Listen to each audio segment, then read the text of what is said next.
Bien, la columna de hoy la quisiera dedicar al tema que se aboca, como se convoca, se alude al tema de la seguridad ciudadana, la inseguridad pública, así se refieren los medios, ante los hechos de muertes violentas que se están sucediendo e increyendo en la sociedad uruguaya, sobre todo en el área metropolitana, donde han habido personas descuartizadas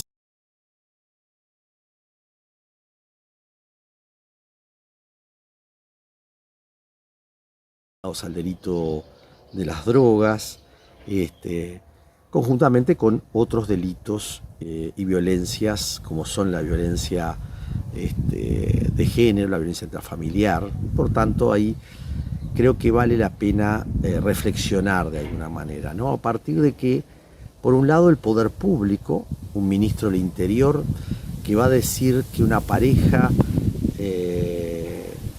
esposos de 27 y 25 años, con 3 hijos que son acribillados, asesinados delante de sus hijos, se habían enriquecido no por su esfuerzo, sino por estar vinculados con el narcotráfico.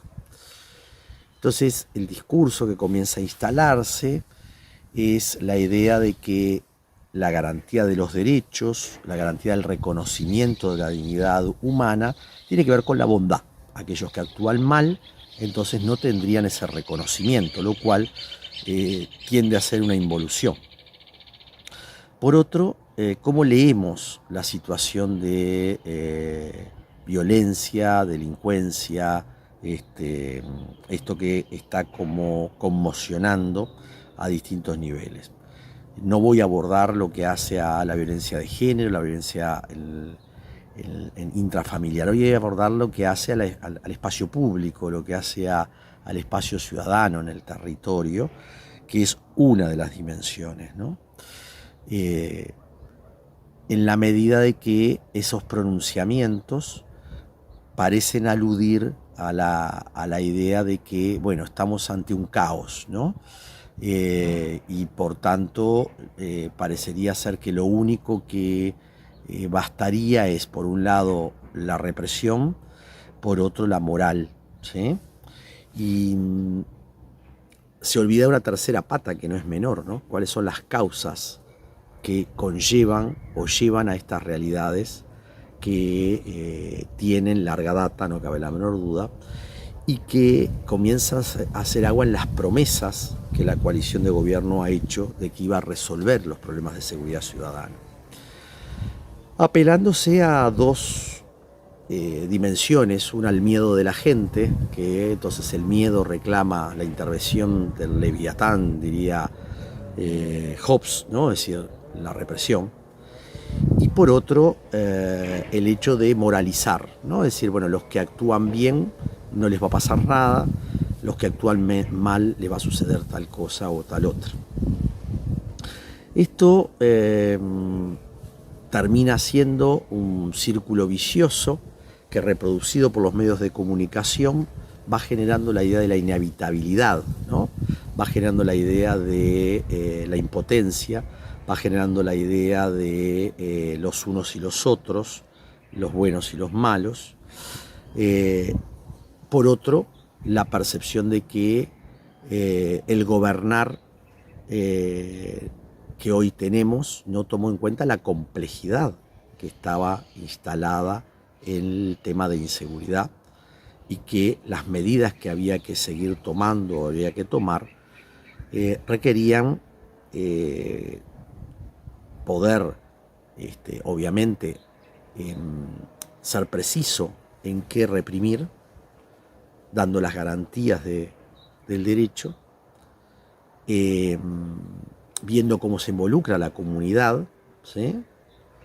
Pero no cabe la menor duda de que la inseguridad tiene raíces que no hacen solo a la moral, no hacen solamente a lo que moviliza el deseo de la delincuencia. Tienen que ver a condiciones y a causas materiales, sociales y culturales que reclaman, ¿sí? Una mayor disposición a tratar de romper círculos viciosos, ¿no? Tenemos un 80 y pico % de población menor de 28 años en las cárceles, fruto de las circunstancias de que sea el narcotráfico, la delincuencia, han dejado atrapado a una generación o más de una generación, fruto de las distintas crisis, que los esfuerzos que han habido por instalar un Estado social no han logrado un pacto con el mercado y los actores sociales para que se logre entonces una inclusión, una inserción que le permitan no quedar atrapados en esas situaciones a determinados sectores. Pero yo quisiera en esta columna ver cuál es el imaginario que se está construyendo. Este imaginario de la inevitabilidad, el imaginario del caos, el imaginario de que, bueno, los que son asesinados porque ellos se metieron en algo que no era correcto. Esto que tuvo una versión en este mes de mayo de los derechos humanos, que tuvo una versión en el pasado reciente de aquellos que no eran contestes con el estado social que se vivía, el estado político, y entonces eran considerados delincuentes, ¿no? Porque eran subversivos o porque eran trastocaban la paz pública.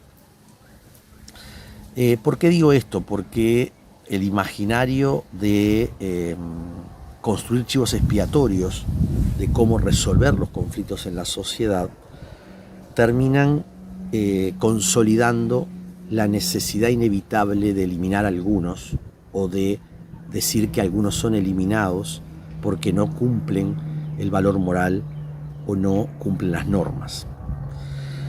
Al decir de Rousseau, es la civilización la que degrada al ser humano. Y si miramos desde ese lugar, tendríamos que ver qué es lo que ha pasado en estas últimas décadas y cómo se ha agudizado en esta última etapa, en la cual hay una degradación que impide rescatar la condición de un estado de naturaleza de bondad, un estado de naturaleza para la igualdad y la libertad. Y no es a la inversa, no es lo que hay que evitar, es las circunstancias que nos están llevando inevitablemente a la situación en la que estamos. Hay que enfrentarlas con consenso social, con consenso político, y reconociendo de que si no cambiamos las causas que generan el delito a distintos niveles, la delincuencia y la violencia, se va a seguir reproduciendo como un círculo vicioso.